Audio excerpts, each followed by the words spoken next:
सुंदरवन एक ऐसा जंगल जहाँ प्रकृति खुद मुस्कुराती थी। फूलों की खुशबू, पेड़ों की हरियाली और नदियों की शीतल धारा, सब कुछ था वहाँ। जंगल के सभी जानवर मिलजुल कर हंसते खेलते थे। पर इस जंगल का एक अनमोल हिस्सा थी एक छोटी सी अनाथ चिड़िया, चुन्नू। चुन्नू की माँ जंगल की रक्षक थी। कहते हैं उसने इंसानों से जंगल को बचाते हुए अपनी जान दे दी। माँ तो चली गई, लेकिन चुन्नू को उसका साथ हमेशा महसूस होता था। वो अक्सर आसमान की तरफ देखकर उससे बातें किया करती थी। उसी जंगल में एक और अनाथ रहता था, एक शरारती पर सच्चा दोस्त, गप्पू बंदर का बच्चा। चुन्नू और गप्पू बचपन के दोस्त थे। हर दिन मिलके जंगल की सैर, फूलों से खेलना, नदी में छलांग लगाना, एक खुशनुमा दुनिया थी उनकी। लेकिन एक दिन सब कुछ बदल गया। जंगल में कुछ इंसान घुस आए और जंगल के पेड़ काटने लगे। हर तरफ से पेड़ गिरने चाहिए। पेड़ों को कटता देख चुन्नू घबरा गया और इंसानों को रोकने के लिए दूसरे जानवरों से कहा, पर किसी ने उसकी बात पर ध्यान नहीं दिया। ये जंगल हमारा घर है, हमें इसे बचाना होगा। अरे चुन्नू, कुछ पेड़ कट जाएंगे तो क्या फर्क पड़ेगा? जंगल तो अब भी बड़ा है। थोड़े से पेड़ के लिए इंसानों से दुश्मनी क्यों मोल लेना? लेकिन फर्क पड़ा, और बहुत बड़ा पड़ा। जंगल का संतुलन बिगड़ गया। नदियां सूख गईं, बारिश बंद हो गई, फल कम होने लगे और जानवर एक दूसरे के दुश्मन बन गए और आपस में ही लड़ने लगे। जानवर खाना, पानी, घर, हर चीज के लिए आपस में लड़ने लगे। जंगल की ये दुर्दशा देखकर चुन्नू बहुत दुखी था। उस रात वो अपनी माँ से आसमान में देख बातें कर रहा था। माँ, मैंने सबको समझाया पर किसी ने मेरी नहीं सुनी। सब कुछ खत्म हो रहा है। उसी रात चुन्नू के सपने में उसकी माँ आई। चुन्नू, शेर की गुफा में एक जादुई आम की गुठली है।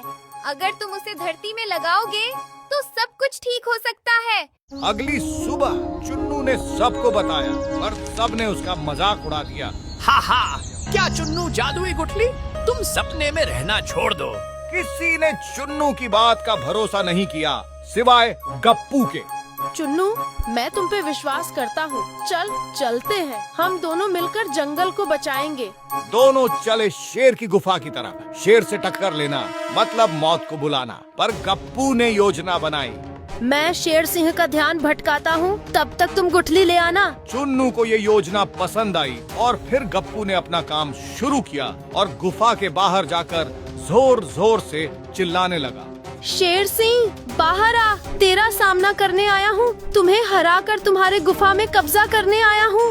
गप्पू की ललकार सुन शेर गुफा से बाहर आया। तुम्हारी इतनी हिम्मत कि तुम मुझे ललकार रहे हो? लगता है जान प्यारी नहीं है। वो तो देखा जाएगा।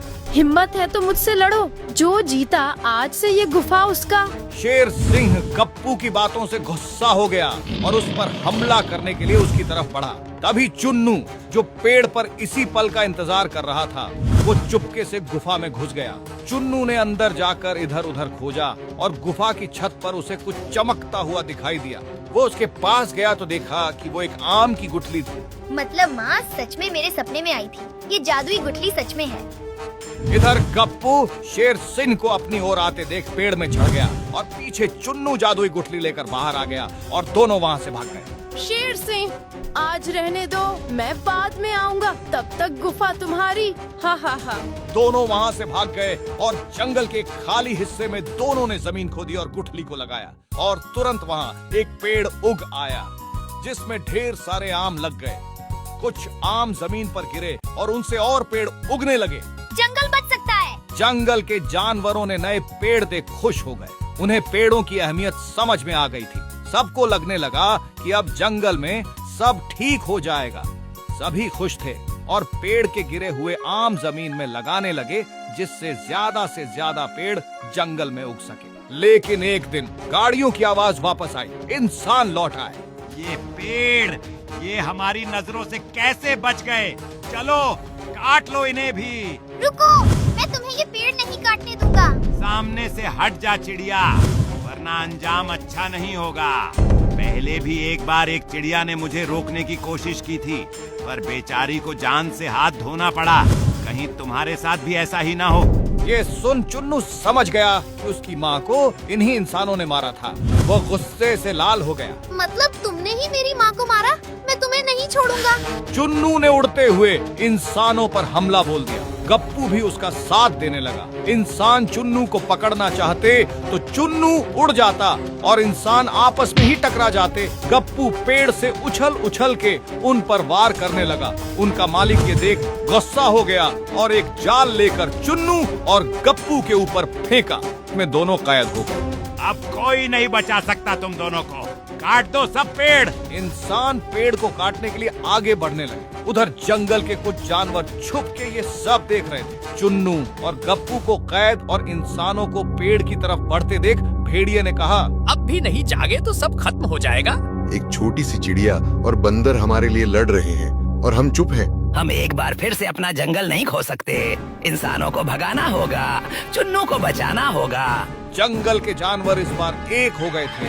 उन्होंने मिलकर इंसानों पर हमला बोल दिया। इतने सारे जानवर देख इंसान डर गए और वहाँ से भाग गए। जानवरों ने चुन्नू और गप्पू को आजाद किया और सबने उनका शुक्रिया अदा किया। धन्यवाद चुन्नू, तुमने हमारी आंखें खोल दी। अब चाहे कुछ भी हो जाए, हम जंगल के पेड़ नहीं कटने देंगे।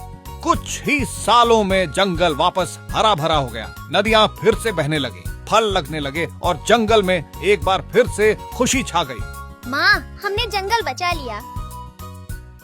ये कहानी एक समय की है। एक जंगल में सभी जानवर मिलजुल कर रहते थे, साथ खेलते थे, साथ खाते थे, सिवाय एक जानवर के, गज्जू के। गज्जू एक शक्तिशाली हाथी था जिसे अपनी ताकत पर बहुत घमंड था। अपने घमंड में वो इतना चूर था कि वो किसी की नहीं सुनता था, जिससे सारे जानवर उससे डरते भी थे और परेशान भी रहते थे। एक बार की बात है, गज्जू अपने ही मस्ती में जा रहा था। तभी उसे प्यास लगी और वो पानी के लिए इधर उधर घूमने लगा। इतनी तेज प्यास लगी है मुझे और कहीं पानी भी नहीं दिख रहा। कुछ देर खोजने के बाद गज्जू को एक छोटा सा पोखर दिखा जिसमें थोड़ा पानी था। गज्जू पानी देखकर खुश हो गया। मिल गया पानी। गज्जू पानी पीने के लिए पोखर के पास गए और जैसे ही अपनी सूंड पानी पीने के लिए बढ़ाई, पानी के अंदर से कुछ मेंढक बाहर आ गए। रुक जाओ गज्जू भैया, इस पोखर में ज्यादा पानी नहीं है। अगर तुम इसे भी पी जाओगे तो हम कहाँ रहेंगे? हमें बेघर मत करो। मेंढक की बात सुनकर गज्जू को गुस्सा आ गया। तुम्हारी हिम्मत कैसे हुई मुझे रोकने की? मैं इस जंगल का सबसे शक्तिशाली जानवर हूँ और तुम छोटे मोटे मेंढक, और तुम मुझे यहाँ से जाने को कह रहे हो? मैं तो यही पानी पीऊंगा। तुम्हें जहाँ जाना है जाओ, मुझे उससे कोई मतलब नहीं। पर गज्जू भैया, हमारा क्या होगा? कृपया ऐसा मत करो। मेंढक गज्जू से विनती करते रहे, पर उसने अपने घमंड में उनकी एक न सुनी और देखते ही देखते पोखर का सारा पानी पी गया और पोखर सूख गया। मेंढक बेघर हो गए और दुखी भी, और गज्जू अपनी मस्ती में आगे चला गया। ये गज्जू ने अच्छा नहीं किया। हाँ, पर हम कर भी क्या सकते हैं? वो इतना शक्तिशाली है। गज्जू हमेशा ऐसा ही करता था और वही उस दिन भी हुआ जब उसका सामना जंगल के बंदर डमरू से हुआ। डमरू एक केले के पेड़ पर चढ़कर केले खा रहा था। तभी वहाँ गज्जू आ गया। पेड़ पर केले देखकर उसके मुंह में पानी आ गया। वाह, केले देखकर ही मुंह में पानी आ गया। आज तो पेट भर के खाऊंगा। गज्जू तुरंत केले के पेड़ के पास पहुंच गया, पर वहाँ डमरू को केले खाते देख वो गुस्सा हो गया। डमरू, ये केले मैं खाऊंगा, इस पर सिर्फ मेरा हक है। चले जाओ यहाँ से। ये क्या बात हुई भाई? मैं पहले से यहाँ केले खा रहा हूँ। जंगल में और भी केले के पेड़ हैं, वहाँ जाके खा लो। मुझे भी भूख लगी है। जंगल के फलों पर सबका अधिकार है। क्या कहा? सबका अधिकार? इस जंगल में जो भी है उस पर सबसे पहले अधिकार मेरा है, क्योंकि मैं इस जंगल का सबसे बलवान जानवर हूँ। अगर हिम्मत है तो मुझसे लड़कर जीत जाओ और भगा दो मुझे यहाँ से, या फिर खुद भाग जाओ। आज तो मैं यहाँ से जा रहा हूँ गज्जू, पर देखना एक ना एक दिन तुम्हें तुम्हारे कर्मों का फल जरूर मिलेगा।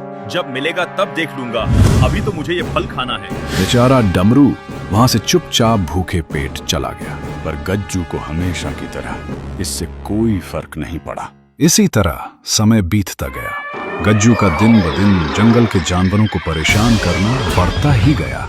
सब लोग उससे परेशान थे, पर किसी की इतनी हिम्मत नहीं थी कि उसका सामना कर सके। फिर एक दिन गज्जू जंगल में सैर कर रहा था। तभी उसे एक आम का पेड़ दिखा जिसमें ढेर सारे आम लगे थे। गज्जू आम देखकर खुश हो गया और आम खाने के लिए पेड़ की डाल को अपनी सूंड से जैसे ही खींचना चाहा, उसे एक आवाज सुनाई दी। गज्जू भैया रुको, ऐसा मत करो, इस पेड़ में मेरा घर है। यह आवाज कालू कौवे की थी, जो उस पेड़ के घोंसले में अपने बच्चों के साथ रहता था। उसने गज्जू को पेड़ हिलाने से मना किया, पर गज्जू कहाँ मानने वालों में से था। मैं क्यों रुकूं भला? ये आम खाने से मुझे कोई नहीं रोक सकता। गज्जू ने बिना कुछ सोचे समझे पेड़ की डाल को इतनी जोर से खींचा कि पूरा पेड़ हिल गया, जिससे घोंसले में बैठे कालू कौवे के बच्चे पेड़ से नीचे गिरकर घायल हो गए। अपने बच्चों को घायल देखकर कालू कौवे को गज्जू पर बहुत गुस्सा आया। मैं तुम्हारी शिकायत शेर सिंह से करूंगा। क्या कहा? शेर सिंह? अच्छा मजाक था। अरे शेर सिंह भी मुझसे डरता है, वो तुम्हारी क्या मदद करेगा? कालू का मजाक उड़ाकर घमंडी गज्जू वहां से चला गया। भाइयों, इस गज्जू का कुछ करना होगा। उसकी दबंगई दिन ब दिन बढ़ती जा रही है। आखिर कब तक हम ये अत्याचार सहते रहेंगे? हाँ, पर हम कर भी क्या सकते हैं? हाँ, वो इतना शक्तिशाली है कि हमारा उसके सामने क्या मुकाबला। वो इतना बड़ा और खतरनाक है कि उसके पास जाने में भी डर लगता है। दोस्तों, तुम शायद भूल रहे हो कि एकता में कितना दम होता है। अरे एक लकड़ी को तो कोई भी तोड़ सकता है, पर जब लकड़ियों का गुच्छा हो तो उसे तोड़ना आसान नहीं होता। भूल गए? बात तो सही है, पर हम उसे मजा चखाएंगे कैसे? मेरे पास एक प्लान है, पर उसके लिए हमें सबको मिलकर एक साथ काम करना होगा। कालू कौवे की बात से सब सहमत हो गए। कालू ने अपना प्लान सबको बताया, जिससे गज्जू के घमंड को तोड़कर उसे सबक सिखाया जा सके। सब लोग चुपचाप गज्जू का इंतजार उसी जगह कर रहे थे जहां वो रोज खाना खाने के बाद आराम करने आता था। तभी रानी मधुमक्खी वहां उड़ते हुए आई और बोली, गज्जू इधर ही आ रहा है।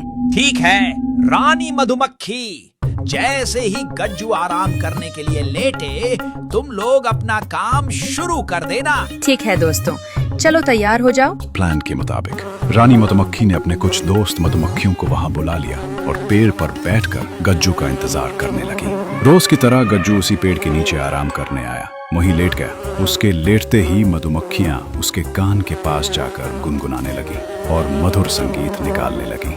ऐसी मधुर संगीत सुनकर गज्जू खो गया और अपनी आंखें बंद करके संगीत का मजा लेने लगा। डमरू भैया, अब तुम्हारी बारी है। कालू कौवे का इशारा पाते ही डमरू बंदर चुपके से गया और हाथ में मिट्टी लेकर आंखें बंद किए हुए गज्जू की आंख में डाल दी। गज्जू की आंख में मिट्टी जाते ही उसे कुछ दिखाई देना बंद हो गया। ये क्या किया? किसने किया? किसको अपनी जान प्यारी नहीं? छोड़ूंगा नहीं, मुझे कुछ दिखाई नहीं दे रहा। गज्जू परेशान होकर इधर उधर भागने लगा और कभी पेड़ों से तो कभी पत्थरों से टकराने लगा। गज्जू को कुछ समझ में नहीं आ रहा था कि वो क्या करे। मेंढक भैया, समय आ गया है गज्जू को उसका सबक सिखाने का। अब तुम लोग शुरू हो जाओ। मेंढक अपने दोस्तों के साथ पास में बने एक गड्ढे में चला गया और वहां से टर टर की आवाजें निकालने लगे। अगर मैं मेंढक की आवाज का पीछा करूं तो पानी तक जरूर पहुंच जाऊंगा। गज्जू मेंढक की आवाज का पीछा करते हुए गया और सीधे गड्ढे के अंदर घुस गया। कालू कौवे की योजना सफल हुई। सब लोग गड्ढे के बाहर आकर गज्जू से बोले, क्या हुआ गज्जू, गड्ढा नहीं दिखा? खैर, तुम तो बहुत बलवान हो, खुद ही निकल जाओगे इस खड्डे से। इसको इसकी सजा मिल गई, चलो यहाँ से। हाँ, मेरा बदला भी पूरा हुआ। चलो चलो। गज्जू को गड्ढे में छोड़कर सब लोग वहां से चले गए। गज्जू रात भर गड्ढे से निकलने का प्रयास करता रहा, पर सफल नहीं हुआ। वो मदद के लिए पुकारता रहा, पर कोई उसकी मदद करने नहीं आया। उसे अपनी गलती का एहसास हो गया था। ये सब मेरे कर्मों का फल है। सच कहते हैं, जो दूसरों का बुरा करता है उसके साथ भी बुरा ही होता है। लगता है इसी गड्ढे में मेरी जान चली जाएगी। गज्जू रोता रहा, चिल्लाता रहा और सुबह हो गई। सुबह सभी जानवर वहां आए और देखा कि गज्जू बाहर निकलने के लिए अभी भी कोशिश कर रहा है। क्या हुआ गज्जू, तुम अभी भी गड्ढे में हो? मुझे माफ कर दो कालू, अपने घमंड में मुझसे बहुत बड़ी गलती हो गई। मुझे उसकी सजा मिल चुकी है। मुझे तुमसे कोई गिला शिकवा नहीं, मेरे साथ बिल्कुल सही हुआ। गज्जू का पछतावा सुनकर सभी जानवरों को उस पर दया आ गई। लगता है गज्जू को अपना सबक मिल गया है, हमें इसकी मदद करनी चाहिए। आखिर है तो ये हमारे जंगल का एक सदस्य ही। सही कहा, पर हम इसे यहाँ से कैसे निकालें? वैसे ही जैसे इसे नीचे गिराया था, एक साथ मिलकर। मेरे पास एक योजना है, तुम लोग यहीं रुको। रानी मधुमक्खी उड़ते हुए वहां से गई और चूहों को बुला लाई। चूहों ने भी गज्जू पर दया दिखाई और देखते ही देखते पास की झील से एक सुरंग बना दी, जो सीधे गज्जू के गड्ढे तक आती थी। झील का पानी गज्जू के गड्ढे में भरने लगा और पानी भरते ही गज्जू गड्ढे से बाहर आ गया और सबसे माफी मांगी। तुम लोगों ने दिखा दिया कि एकता में कितना बल होता है। आज से मैं भी सबके साथ मिलजुल कर रहूंगा। पहले की भूल चूक को माफ कर देना। सबने गज्जू को माफ कर दिया और फिर गज्जू हंसी खुशी जंगल में सबसे मिलजुल कर रहने लगा।